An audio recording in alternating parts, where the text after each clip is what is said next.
దేవునికి స్తోత్రం. ప్రియమైన వారలారా, రక్షకుడును ప్రభు అయిన యేసుక్రీస్తు వారి నామములో మీకు శుభములు వందనాలు తెలియజేస్తూ ఉన్నాం. దేవుడు మిమ్మలను, మీ బిడ్డలను, మీ కుటుంబములను దీవించి ఆశీర్వదించునుగాక. ఆమెన్. God bless you. దేవునికి స్తోత్రం.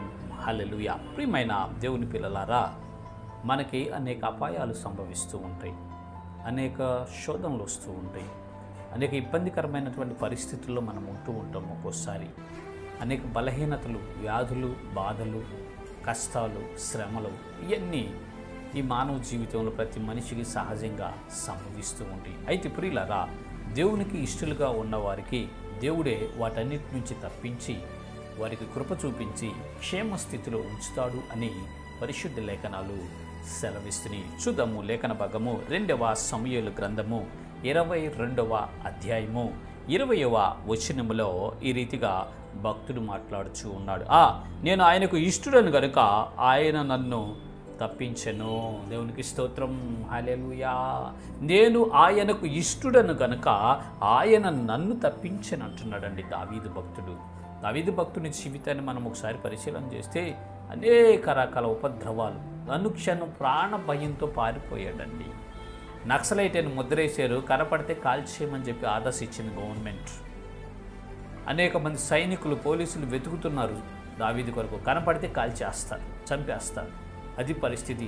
అనేక రకాల అపాయాలు, అడవుల్లో అపాయాలు, విషసర్పాలు, అడవి క్రూరమృగాల వలన అపాయాలు, మనుషుల వలన అపాయాలు, అనేక చోట్ల అపాయకరమైనటువంటి పరిస్థితులు, ప్రాణం పోయేటటువంటి స్థితుల్లో కూడా దేవుడు సురక్షితంగా దావీదుని కాపాడాడండి. కారణం ఏంటంటే ఆయనకు ఇష్టడుగా బ్రతికాడు కాబట్టి, దేవునికి ఇష్టడుగా దావీదు బ్రతికాడు కాబట్టి, అతనికి సంభవించినటువంటి ఆపదలలో అన్నిటిలో నుండి, అతనికి కలిగినటువంటి ఉపద్రవములన్నిటిలో నుండి దేవుడు దావీదుని తప్పించాడండి. ప్రియమైన దేవుని పిల్లలారా, వాక్యం వింటున్నటువంటి సహోదరి, సహోదరుడా, నీవు నేను దేవునికి ఇష్టంగా మనం బ్రతికితే, దేవుని ఇష్టం చొప్పున మన జీవితాలు కానీ ఉండినట్లయితే, మన ప్రవర్తన విధానం ఉండినట్లయితే, మనకు